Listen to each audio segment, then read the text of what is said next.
What's going on, guys? Welcome back. Welcome to the Cultural Renaissance Podcast. We got Brad, we got Tim out here, you know, moving the culture forward. Let's go. Tim, how you feeling, bro? I'm feeling ready. Let's go, man. Yeah. How about you? How you feeling? I'm feeling good, bro. I'm feeling good. Yeah. You know, solid day so far. Excited to get into things. Man, you see what's happening right now with my heart goes out to you. Oh, yeah. Elon Musk. What are you thinking? Yeah, man. It's quite the story. There's a lot of controversy behind that. Bro, it's crazy. I don't know if you guys have heard about this. If you haven't, you probably haven't. You probably don't touch social media much. Elon Musk tapped his heart, put his hand out, said my heart goes out to you. Yeah. And people are calling him a Nazi. What's your take, Tim? My take is that is ludicrous. Ludicrous. You don't think he's a Nazi? No, I don't think he's a Nazi. I know his dad is probably German, but I don't think that has anything to do with him doing this. I think that's just like His dad's German? who he is. I think his dad is German, yeah. Really? Yeah. Wow. Yeah, man. Man. I don't know, man. I don't know. I don't know Elon personally. I never met him. But I think it's wild sometimes how rumors like that can come from, you know, like, and again, I empathize too with the people that are saying maybe that was a thing. Cause like there's so much suspicious stuff that happens in the world. It's so true. But it also reminds me how like such a small little like gesture, you know, with a picture taken at the exact right second. The camera and everything, like, yeah. It also took it at the right angle. Right? The exact right angle. Yeah. It also kind of reminds me, like, you know, people who study Gen Z talk about how one of the biggest things in Gen Z is that, like, there's a major lack of trust of authority figures. Oh, yeah, major. And I feel like this is just kind of like one more example of that. You know, so many people in our generation, and even the older generation now, too, who just don't trust, like, authority figures anymore. They don't trust the news. They don't trust, you know, a lot of political figures. You know, like I think I was just talking to a man the other day. He's probably in his late 50s, early 60s. Yeah. And also, obviously, he's not Gen Z. But he was telling me, like, you know, when he was younger, like the 6 o'clock news was something you could trust. You know, you really trust, you really believed it. And he looked at me, he's like, man, I don't trust it anymore. You know, like they've said so many things that weren't true. And I feel like we live in a time right now where so many people like us just don't trust what they're hearing or seeing. It's very true. Yeah, I agree. Like whoever owns a live television, like that's who controls what's being said, right? Right. And I feel like a lot of people are waking up that there's a lot of, you know, unfair biases sometimes and whatnot. I like it when they give like raw information, like non-biased, you know, like towards both ends. And that's just my take. Yeah, so I mean, I wonder if that has a big part to play in like this whole Elon thing, where it's like, I think it does have a big part to play when someone's an authority figure and big like that. A lot of this generation is just like, I don't trust you anymore, you know. And so all these conspiracy theories can break out. Oh yeah. And yeah, man, I was talking to my mom one day when I was in university. I say when I was in university. I was talking to my mom one day about university, and essentially we were talking, right? For those of you who don't know, I just took a semester off. I'm not in uni this semester, praise God. But so when I was back in, I was talking to my mom, and we were just walking, and I was telling her, like, to be honest, I don't trust half of what I'm learning in school. You know what I mean? It's true, man. Like some of the curriculums, like if you're a reader and you read certain books and then you hop into a curriculum in a certain study, let's say economics, like sometimes like the books that you read on economics, people that have been like studying this their whole lives, and they write a book about it, and then you go to university, it like touches on none of those like important things most of the time, and it has these other courses, curriculums thrown in as well. That have nothing to do with it, but yeah. And sometimes like a whole lot of like, how can I say it? A whole lot of like, I'm tempted to say like political indoctrination, but that just sounds so like radical of a statement. You know what I mean? But like sometimes there's just so much like, you know, I'll be sitting in class and the teacher will go on like a whole political tangent of like their personal political beliefs, Mm-hmm. but like teaching it as if it's like truth. You know what I'm saying? Yeah. And I'm just sitting there and I'm like, hey man, I know you like really believe in socialism and all, Mm-hmm. and maybe you think Marxism is the way forward, but like this is a law class. You know what I mean? Yeah, You know, it has nothing to do. or like this is a social work class. Like teach us how to help people. You know what I mean? Mm-hmm. And I'm just sitting there and I'm like it's just so like this person's trying to push an agenda on me, Mm-hmm. or it's just yeah, man. I think this generation's almost been scarred by politicians that have made promises and didn't follow through. Mm-hmm. I think COVID had a huge play in it too, COVID had where a it's big like play. wear masks, they're gonna save you. Don't wear masks, you don't need them. You know, get Mm-hmm. the vaccine, it's gonna save everyone and no one's ever gonna get sick again. And then like, oh well, you know, never mind if everyone doesn't get it, it's not gonna. Just so much like different information Mm-hmm. that like wherever you sat on it, you know, whether you were super pro one thing or anti one thing or whatever, all sides are like, we don't even know if we can trust the the leaders anymore. Yeah, it's very So true, man. I think the nation and the world is really in need of like leaders they can trust. Yeah. Well, history has shown its true colors, right? Like throughout history, we can see the true colors of a lot of political parties on both ends. Like both sides have made mistakes, but it's like, are we going to learn from them and press forward, or Yeah. what's the way forward? I think it's interesting seeing what's happening in Canada right now. Like obviously we're both Canadian. Mm-hmm. And you know, like historically, I was just checking out the Jordan Peterson just interviewed Pierre Poilievre, Mm-hmm. and like whatever you think of both of those people, I know they're kind of controversial. Mm-hmm. Whatever you think of them, I think it's good to like hear what Poilievre is saying because he's probably going to be our next prime minister. Yeah. So it's true. totally good to hear what he has to say and where his mind's at. Mm-hmm. But what I think is interesting is like historically liberals have dominated like the young vote, right? And conservatives have usually had the older vote, Mm-hmm. right? Mm-hmm. And I heard when Jordan Peterson was interviewing Pierre, Yeah. he was saying that the Pierre Poilievre rallies are filled with like Gen Z and young millennials, younger people. Yeah. like packed. Mm-hmm. What's your take on that, bro? Like, do you think? I mean, I know a lot of negative things happened under the Trudeau government. You know, I want to, you know, I don't want to bash him or slander him in a negative way, but I know a lot of negative things have happened. Mm-hmm. You know, a lot of young people were super stoked about voting in Trudeau. You know, legalize weed. Mm-hmm. You know, all that stuff that people were so excited about. But it kind of led to a lot of negative stuff. It did. Yeah. I saw a statistic. It was a crazy stat, man. More opioid, extreme drug-related overdose deaths Mm-hmm. since 2016. So from 2016 to now, Mm-hmm. there's been more drug overdose deaths Mm-hmm. in Canada Mm-hmm. than there was Canadian World War II Mhm. deaths. Yeah, that's a scary statistic. Isn't that crazy? It is crazy. And so like obviously a lot of people and this is, you know, really affecting a lot of young people too, people like us. Mhm. A lot of people are kind of looking at it and they're like, man, what is the government doing? Mhm. You know, and you know, people who can't afford houses and you know, suicide epidemics, mental health epidemics. And so I think Yeah, and it all stems from society, right?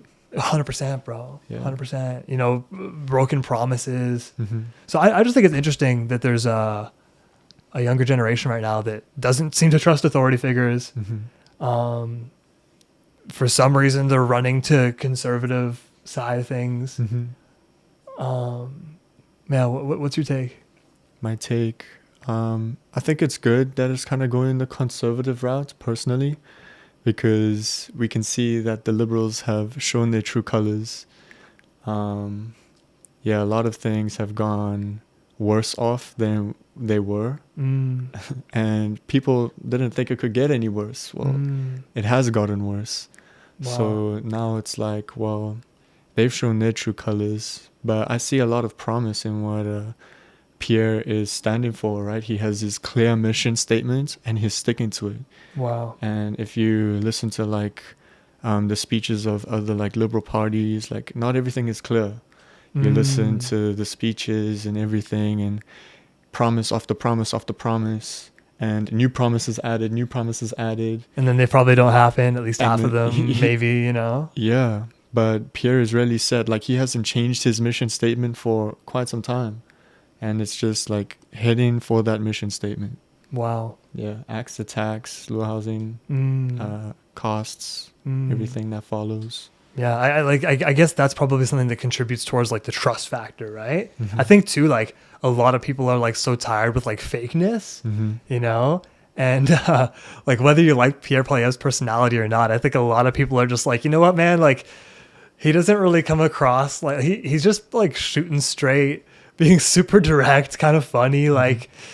You know, it's kind of like what happened with Trump in the States. Like he won so many young votes because he's just like Trump's just like not a politician. You know, he's a business guy, very direct. You might hate what he has to say, but like he'll be direct. Yeah, it'll be direct, and he'll get things done. You know, I just think it's interesting looking at the climate right now, where you know we're in a place where one small gesture like this can lead to crazy theories, and I think it's very connected to.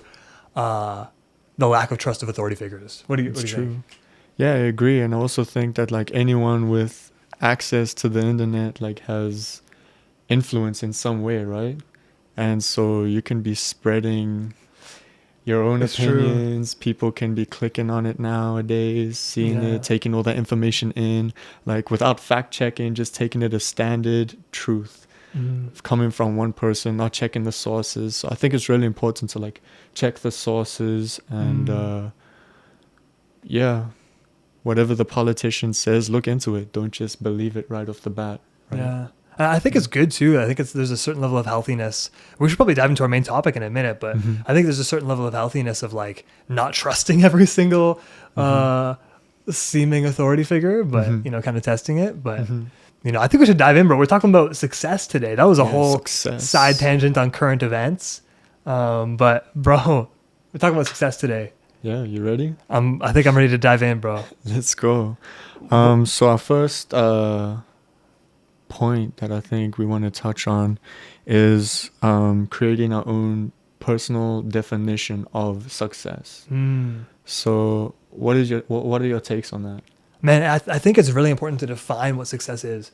You know, I think a lot of people say they want to be successful, and it's good to want to be successful.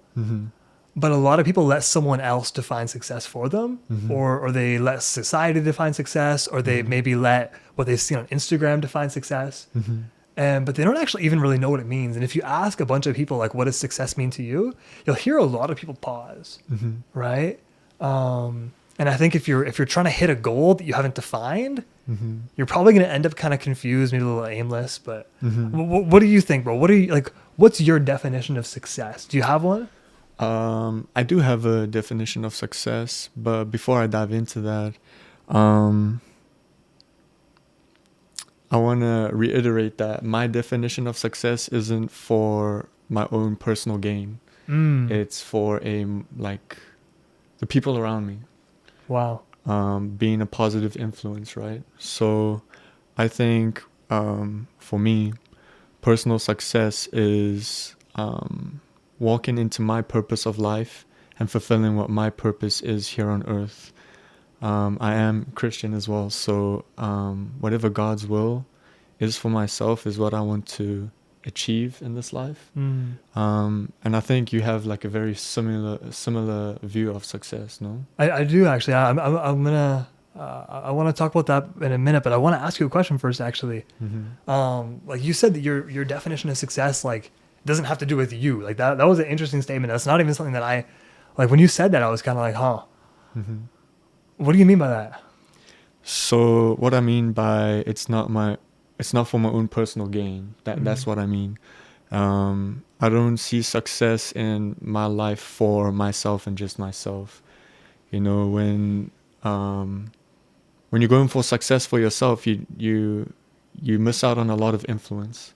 Wow. And I think you need to say that again, bro. When you go for success for yourself, you miss out on a lot of influence. Yeah, you miss out on a lot of influence and a lot of friends along the way. Wow. Who you surround yourself with is very important. And when you're not focused on success for yourself, you get to meet up with new people, you get to have good influence, and that good influence actually changes lives, right? And so you want to focus on that influence that you have, and spread it out to as many people as you can. If you have a good heart, if you love people, you have good morals. Yeah, I think it's good to have the look on life that you're trying to reach more of a multitude of people rather than just having a success for yourself. Like, spread the success. My personal view is, yes, I want to do well in life, but I want my brothers and sisters to do even better than myself. Wow.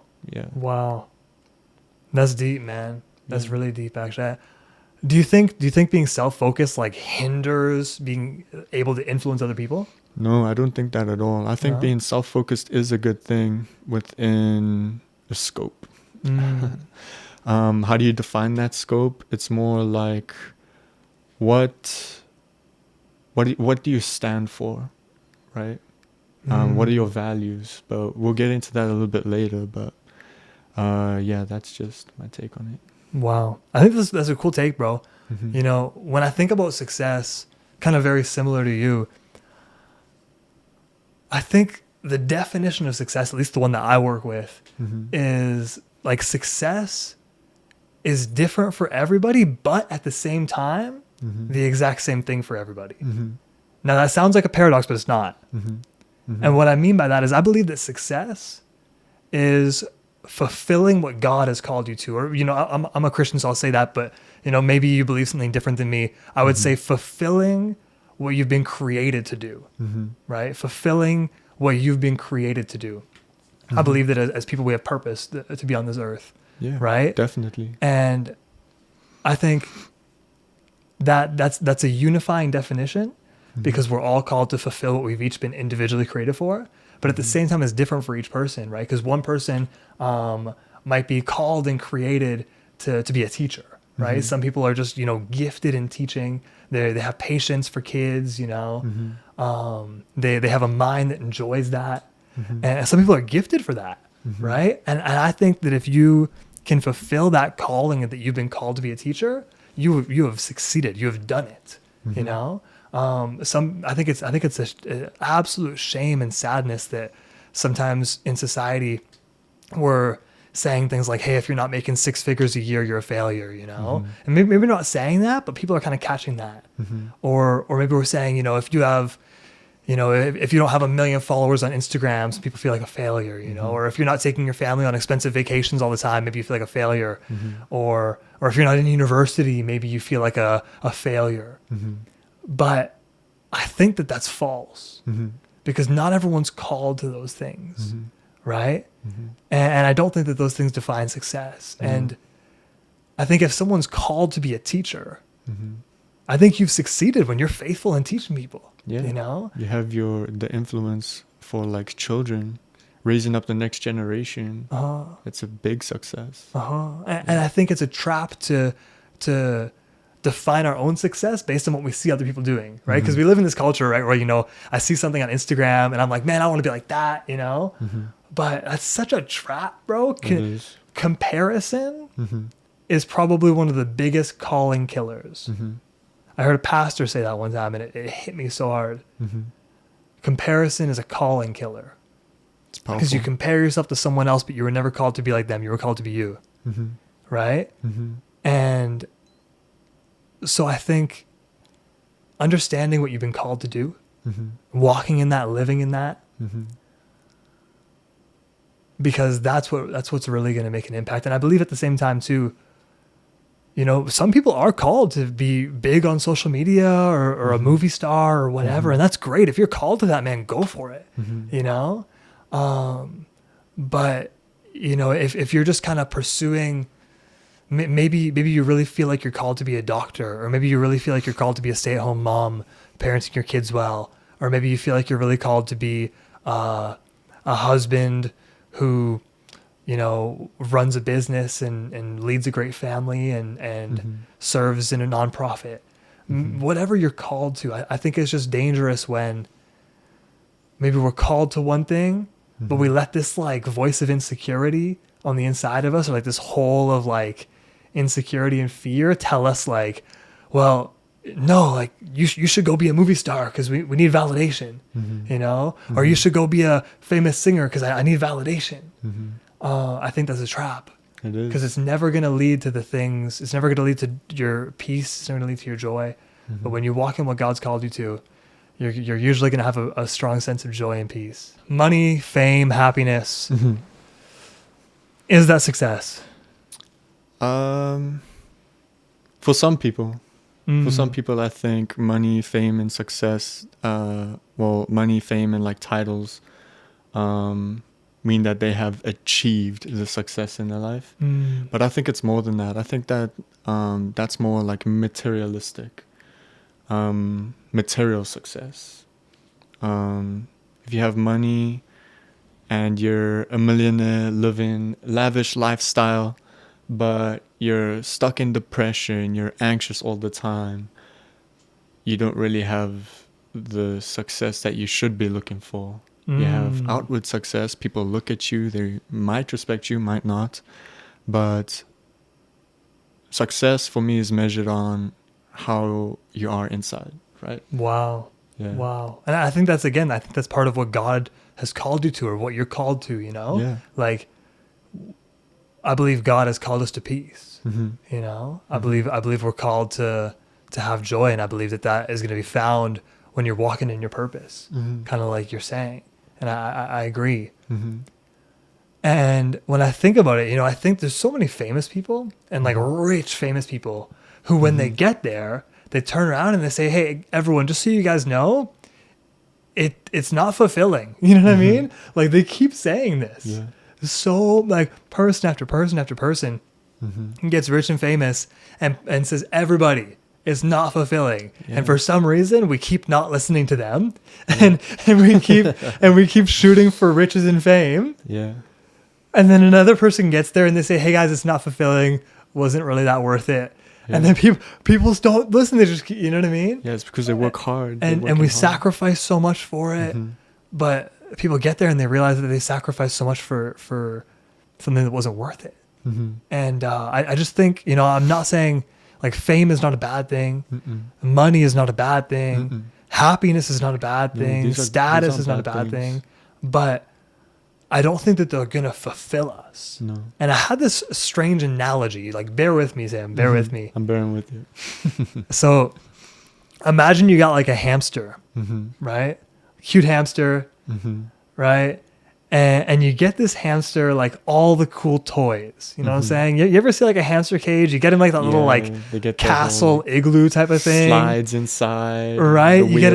You get a nice wheel, some cool toys or whatever. I don't know what else hamsters want. Maybe you get a car. I don't know.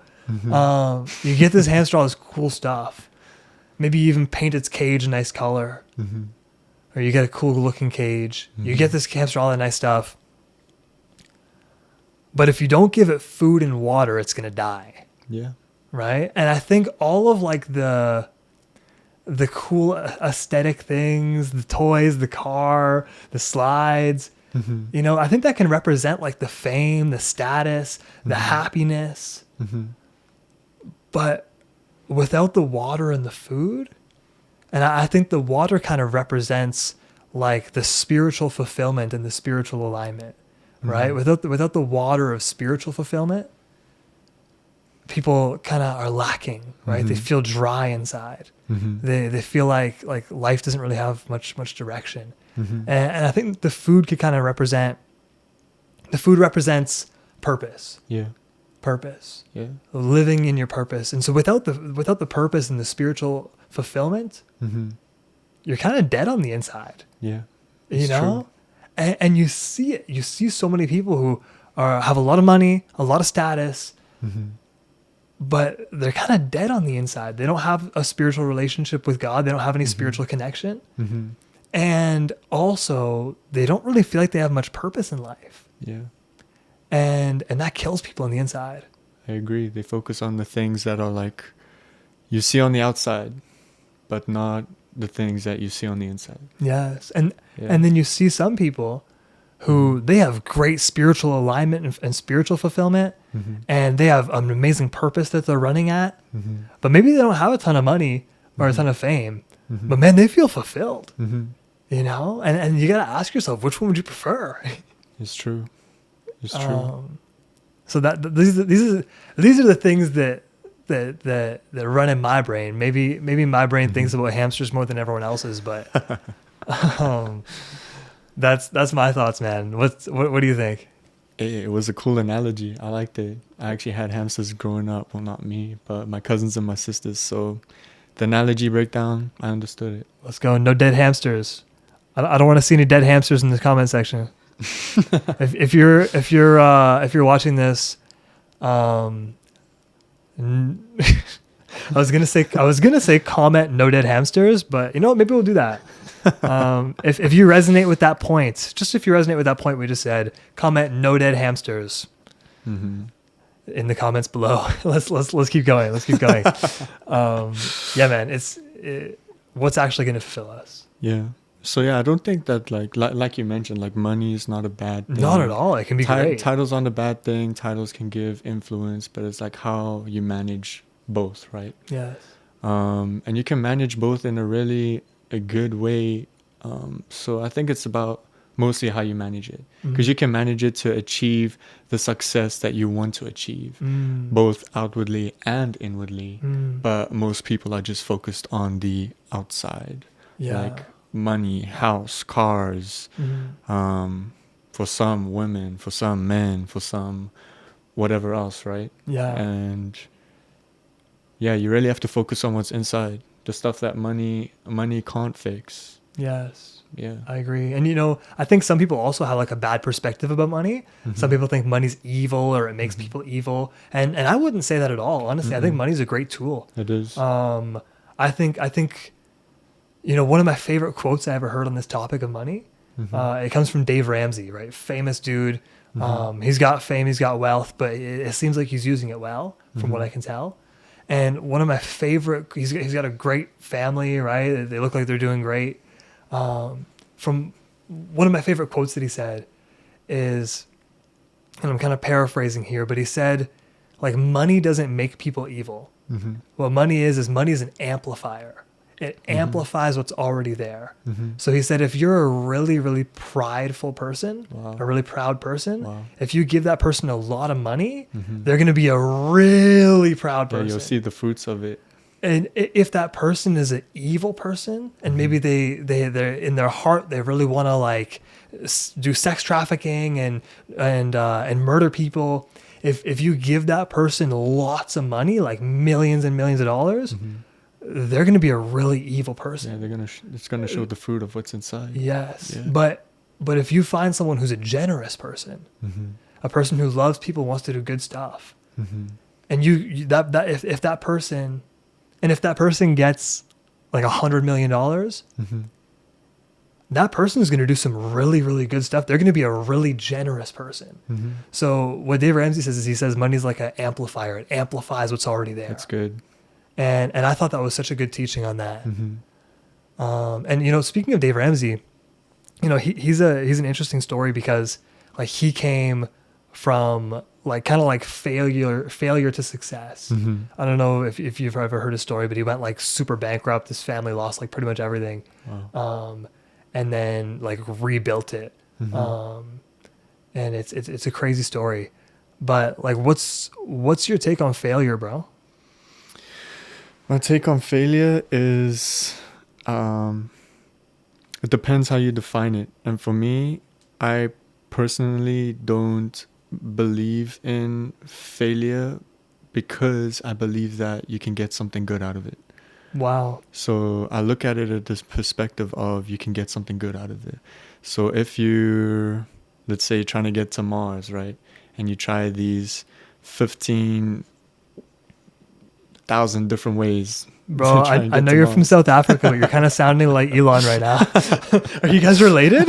No. You guys are both from South Africa, right? We're not related. Are you sure? I think his mom's from South Africa. Yeah. Really? Yeah. Wow. Sorry, please continue.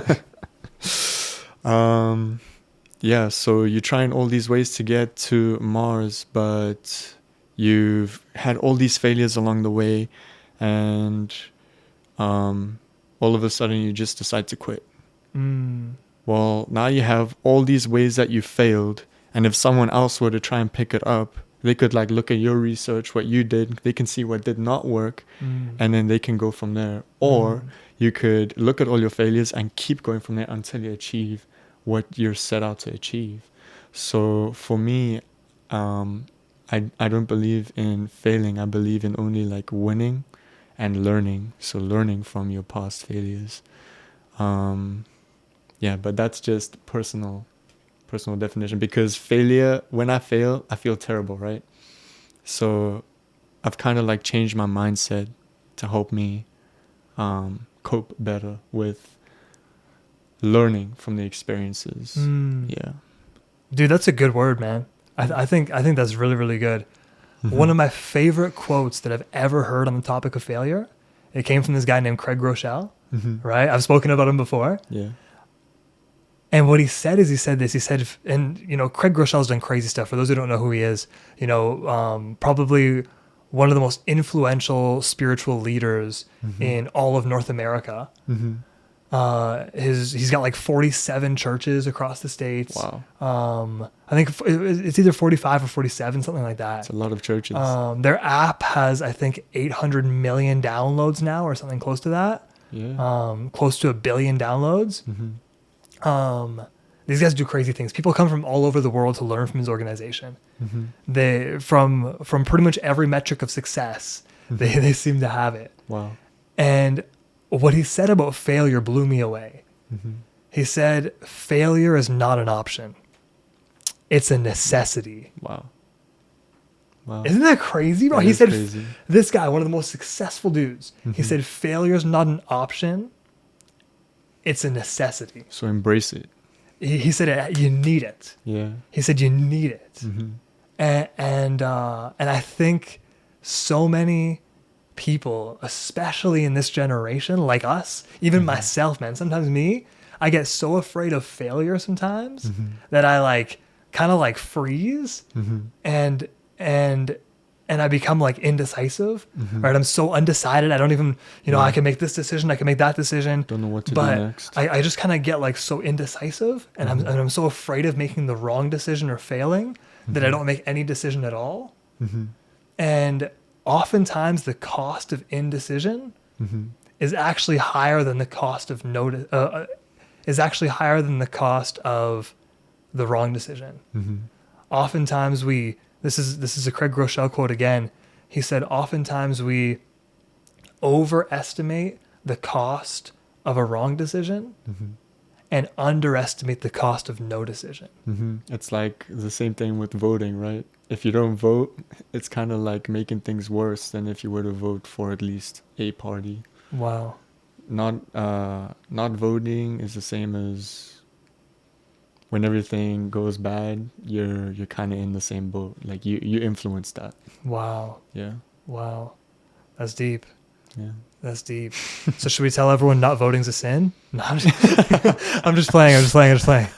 Bro, I was so tempted to go like preacher mode and like, you know, but yeah, we're not going to go there. Never mind. That's a joke. I'm just joking.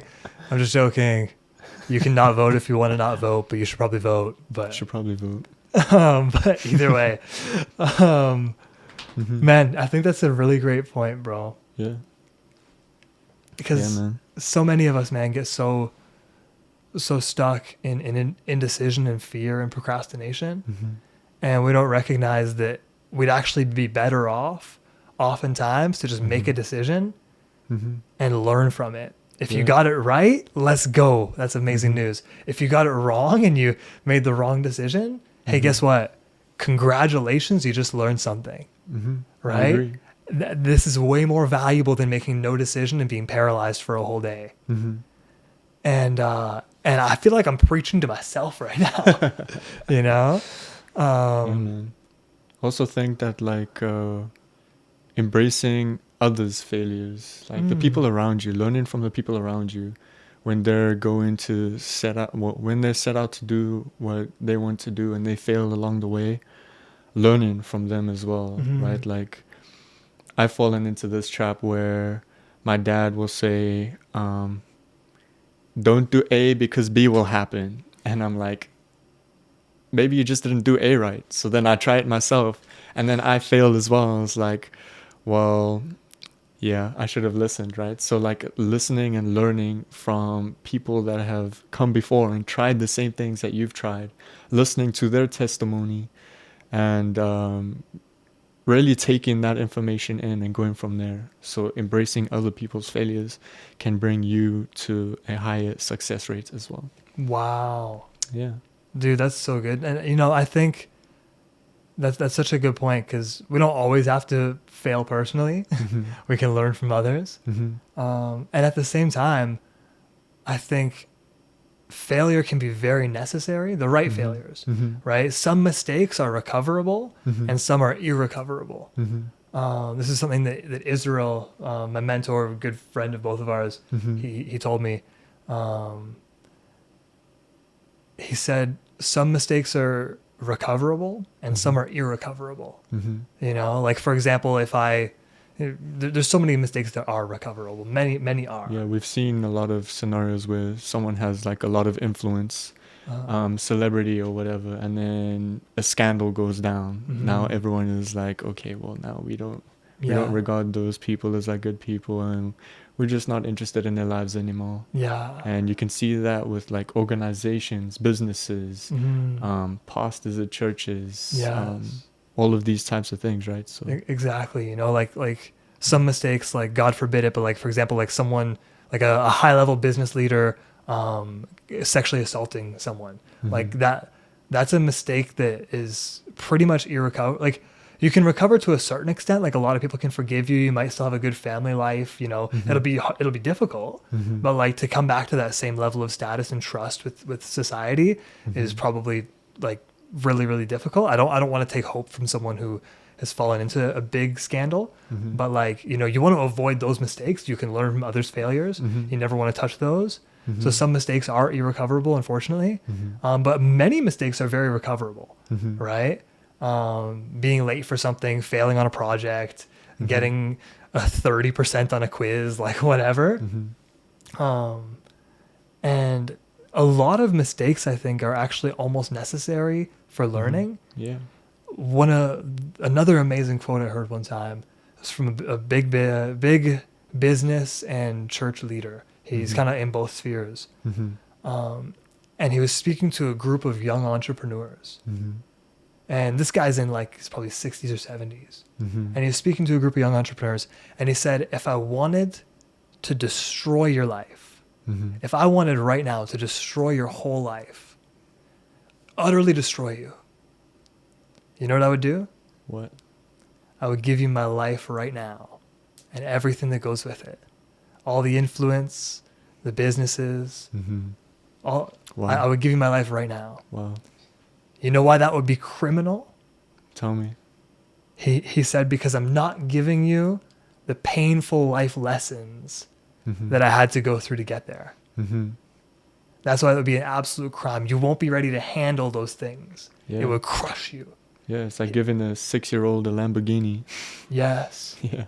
Yes. And it hit me so hard. You know, some of the failures and difficulties in life, it's not a sign that you're not called to do the thing you're working towards.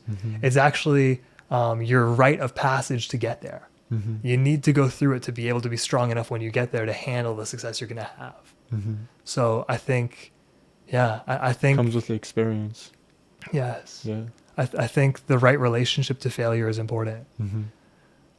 I think about babies sometimes. You know, Tell me about it. Bro, imagine babies, right? Babies don't know how to walk. We know how to walk. Yeah. Whenever a baby is learning how to walk, nobody expects them to get it right on their first time, right? Like I literally don't know a single sane person that expects their baby the first time he stands up to walk perfectly and not fall at all. Everyone just kind of expects and knows that the baby's going to fall, right? Yeah. And it's kind of the expected process. The baby gets up, he walks, he falls, he tries again, he takes another step, he wobbles, he falls. And over the course of months or whatever, they learn to actually get good at walking. But like, just imagine how insane it would be if someone was watching their baby, right? And their baby gets up and he tries to walk and he wobbles a bit and he falls. And you just look at the baby and you're like, bro, you failed. You should just give up on your dreams of walking. Like you tried, it didn't work out. Baby, just give up. Like you look at that person, you'd be like, bro, are you dumb? Like, like, are you okay? Like, no one would say that to a baby. No. Right? Because it just doesn't make any sense. We all know that it's an expected part of the journey. That's a good analogy. But for some reason, we seem to forget it as we get older. Like, imagine if that baby actually just gave up. Imagine if that baby said, I tried 5 times. Yeah, maybe I took a few steps, but I keep falling. Imagine if that baby just said, whatever, I'll give up.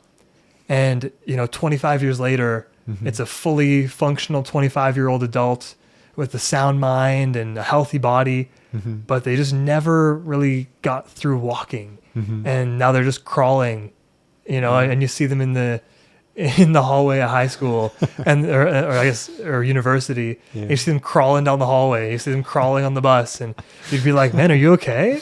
And they'd be like, "Man, yeah, I tried walking. It just wasn't for me, I guess." Yeah. It's like, no, you gave up too early, man. And it sounds absurd, but I think a lot of people give up on what they've been called to because it didn't work in the timeline they expected. Yeah, they gave up too early. They gave up way too early. Yeah. And now they're just crawling through life, living half of their potential when they just needed a bit more perseverance. So that's my rant about babies.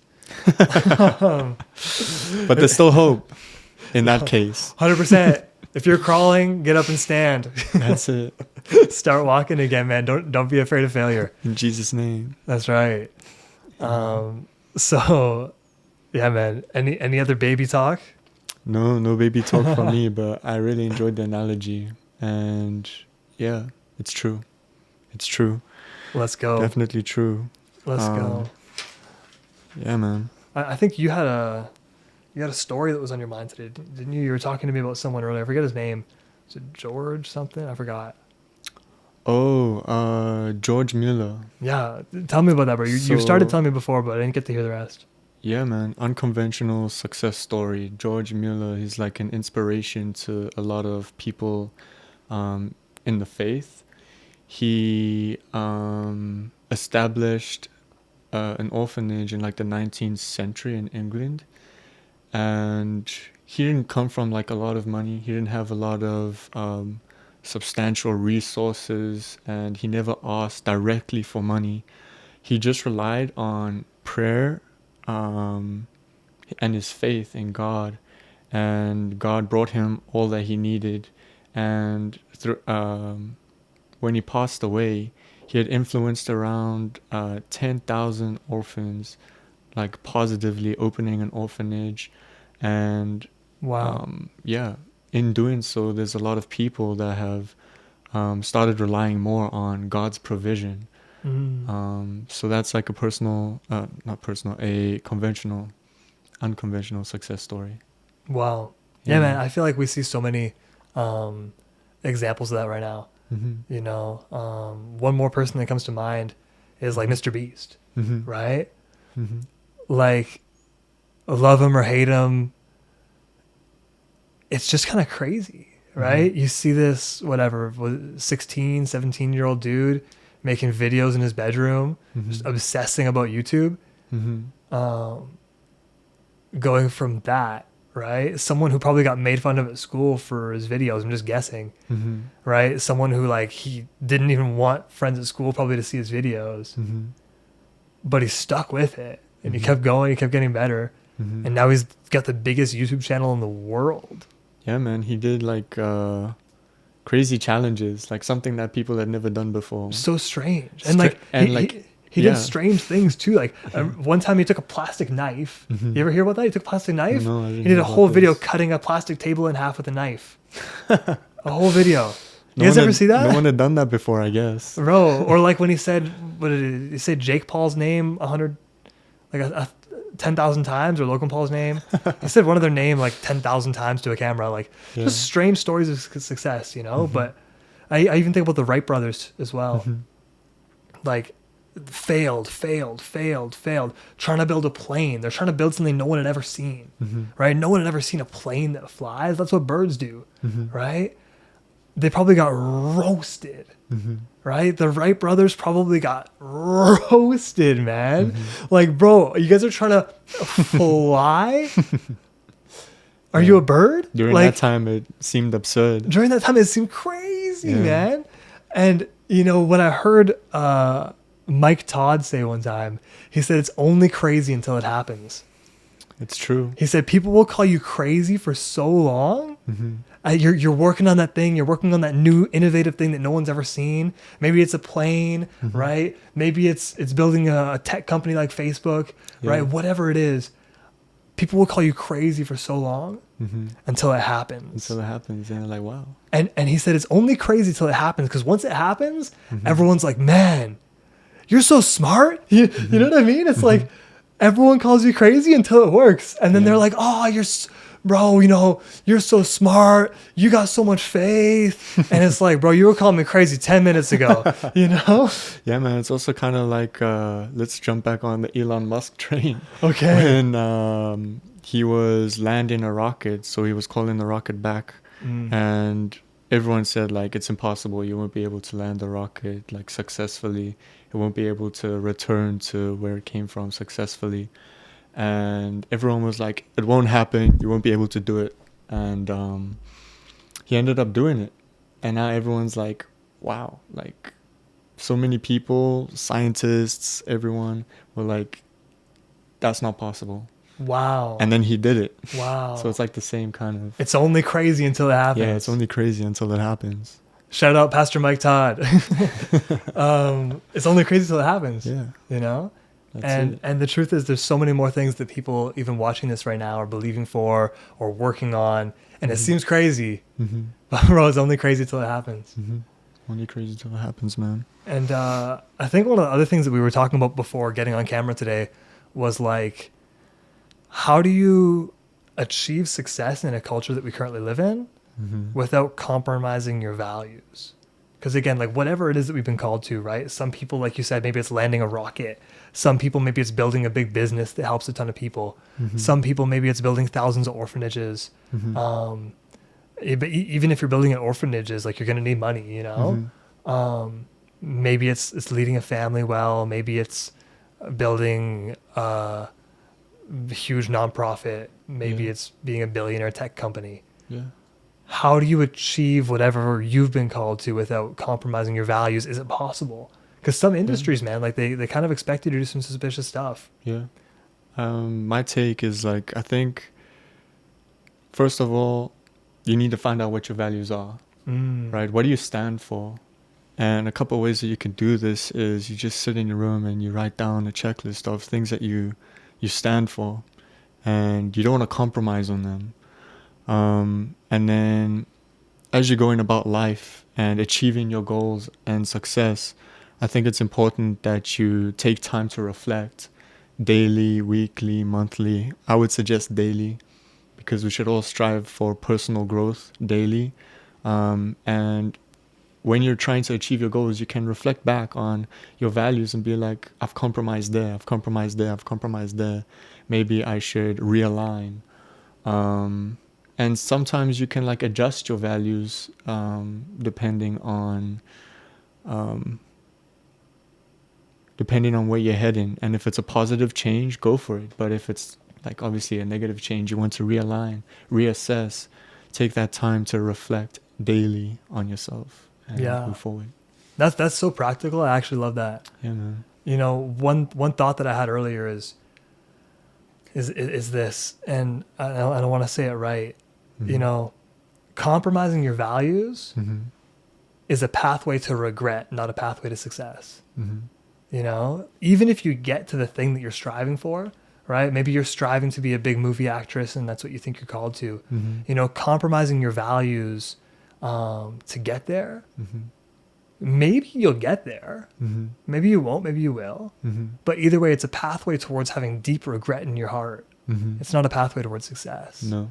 You know, and at the same time, if it's something that you're really called to, if it's something that you've been created for, I believe that you won't have to do sketchy things to get there, right? If it's contrary, if it's what God's called you to, you're not going to need to do something sus to get there. That's true. And if you force yourself into that position and you get yourself there, buddy, you're going to have to keep yourself there. Yeah. And you're going to have to keep making sacrifices and compromises of values to the point that you probably don't even want to look at yourself in the mirror anymore. Yeah. And it's just not worth it, you know? Some people don't want to take the long road, but sometimes the long road is necessary because the long road is what builds you up. Yes. As we spoke about earlier, like you don't want to just throw someone in the deep end. Like, he has all this money, this influence, and then they're drowning in it because they don't have the experience behind it, right? So taking that long road really builds you for that point of success. Yeah, and it can be tempting, to be honest with you. Like, you know, when you see that there's like a really easy way to success right here, or at least it looks that way, there's usually not a very easy way to success. Usually it can be kind of deceptive. There's a way that seems right, but it ends in death, you know? Just because it seems right doesn't mean it's going to end good, you know? It can be tempting though. Like, I'll be honest with myself. There's times where it's like, bro, I could just not do that thing that I need to do and get this done faster. Or I could just do this and get it done faster, but I know what the right thing to do is and I need to do it. I'll give an example. In university, again, like I said earlier, I just took the semester off. Celebration emojis in the chat. Let's go. So I can focus on things like this. And you know, it's very, very interesting. When I was in school, I had a class one day, human rights class, and they gave us quizzes. And the teacher was like, all right, guys, like for this quiz, you know, you can't look at your notes. You know, you need to do it without looking at your notes. Just stay on the quiz. It's not open book. We want to see if you actually know the stuff, whatever. She said stuff kind of like that. And then she's like, all right, now go do it on your computers. And she's like not really paying attention and she can't see our computers. And I knew most of my other classmates were all like cheating on this quiz, right? Like pretty much everybody. And I was talking to other classmates and they're telling me that they're all cheating, right? Because the teacher's not even looking. And they're like, yeah, man, of course I'm opening my notes and just looking at the notes and putting it in.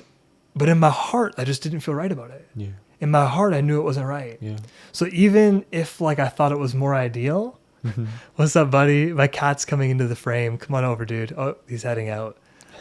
You know, even if I saw an open opportunity, and again, it can be tempting, I had to say in my heart, you know what? I'd rather get a 60% with my integrity than a 90% with cheating. And I know not everyone's going to resonate with that, but I think some people will. And the truth is, oftentimes the people who do it the right way are actually the ones that get ahead in the long term. And what was interesting is when I got out of those quizzes and I chatted with all of my classmates on our grades, every single time that I can remember, I had higher grades on the quiz than every single one of them. Wow. They'd come out, they cheated, and they got like a 70. And several times I came out and I got 100 without cheating. Yeah. And I think that there's a special principle that God's placed in the universe that when you do things the right way, you're going to be blessed for it. I agree. And also like you actually have to end up learning and you do it the hard way and you get the good results. Yeah. If you cheat, you learn nothing. That's the truth. Right. And so I think it's interesting when things like that happen. Yeah. Yeah. I So agree. yeah, I don't think it's worth compromising values to get there fast. No, I don't think so either. I think it'll just end in regret. And again, there's been times where I've, you know, tried to do things a faster way and been like, oh man, I tried to do it fast and I just ended up hurting myself, you know? So yeah, man, success. Success. Pretty good topic. As we come close to closing here, brother, celebrating small wins to stay motivated. Celebrating small wins. Do you celebrate small wins? Do you just wait for the big win? What do you think? Give me your brief your brief thoughts on this. I think it's good to celebrate the small wins to stay motivated, because if you're just waiting for this end goal, it could be in quite some time before you reach that goal. So what I mean by that is, I'll use an analogy kind of like working out. You set out this goal to work out, and just think of it this way. You want to achieve your perfect body, your perfect figure, right? You want to achieve your perfect figure, but it's going to take some time to get there. So you're working out, and over like 3-4 years, you get to the point where you're at that perfect body, right? And then you decide to celebrate. Well, almost no one goes through that, right? But if you did, it would be like a small celebration, like, yeah, I made it. But you would have been more motivated, way more motivated, if you had worked out and taken like progress pictures, like snap the times where you've made a little bit of progress, and you can see the progress, you can see the impact it's had on your health, your body, your mind, and celebrating that, taking time to celebrate that, and then motivating you to go the next step further, and then the next step further, and then the next step further. Also, in that same analogy, like, hard work oftentimes gives you a good night's rest. Wow. Yeah, so you want to work hard to achieve it, and in the day you work hard, and then you get the good night's rest. So the working hard gets you the reward of a good night's rest. So just kind of like another analogy under the working out one. That's a good word. Yeah, man. Yeah, man. I think, again, when it comes to success, you know, so many people kind of like delay the idea of success to like achieving that big thing. But I don't know that that's really where success lies entirely. Obviously, it's good, you know, you achieved the big goal. But, you know, I think you're successful when you're faithful with what you've been given today. You know, I think you're successful when you chose not to punch that guy in the face who tried to fight you downtown, you know? I think you're successful today when, you know, your teacher's beefing you at school and you choose to be respectful and calm instead, you know? Or I think you're successful today when maybe your kids are screaming and you choose not to freak out and you choose to stay calm. Or you're successful today when you show up at school to teach that class, even though you really felt like not showing up, you know? Or you showed up to high school today maybe, and, you know, it took everything out of you even to get out of bed. And I think you're successful today when you got up and did that. You know, I think you should celebrate those wins each day, because any sort of big success is not usually a result of like one major moment. It's usually the culmination of a ton of small victories, right? Anyone who gets like a master's degree didn't just go do like one big study session with like 5 all-nighters in a row, right? They didn't just do that one thing or one big exam, right? They had to faithfully, consistently show up every semester, every day, you know? Maybe there's some rough days, maybe there's some off days, right? It's not necessarily about what happens on those small off days, but when you show up today and you do what you need to do today, maybe it's showing up to high school when you don't feel like it. Maybe it's showing up to work when you just feel like not showing up. Maybe it's discipline. Yeah. I think those big moments come as a result of all those small moments. So I think we need to celebrate the small moments on the way there. Otherwise, we might not even make it there. That's true. I agree. Yeah. Praise stay God. Disciplined. Stay focused. Yeah, on achieving that success that you're looking forward to. Let's go. Yeah. Well, guys, I think that's episode 2 of episode 2. Cultural Renaissance Podcast. Episode 2 depends when we post this. So, Tim, I think we round off. How should we round this off? Cultural Renaissance Podcast. Yeah, Cultural Renaissance Podcast. Moving the culture forward. Step by step. Remember, godliness is progress. You know, just moving in a direction doesn't mean you're making progress, but godliness is progress. Definitely. So make sure to like, subscribe, bell notification, send us a message, man. If you want to hear us talk about a topic, if you have questions, throw a comment down below. We'll try and respond to that as soon as we can. Send us a DM, tag us in something. I don't know, man. Send us something and we'll gladly talk to you. So we love you guys. We're looking forward to seeing you guys soon. Tim, any final words for the people? Surround yourself with godly friends or successful friends, because if you walk with the wise, you will become wise. If you walk with the wise, you become wise. Yeah. All right, guys. We'll talk to you guys next time. Talk next See you time. soon. See you soon. Peace. Peace.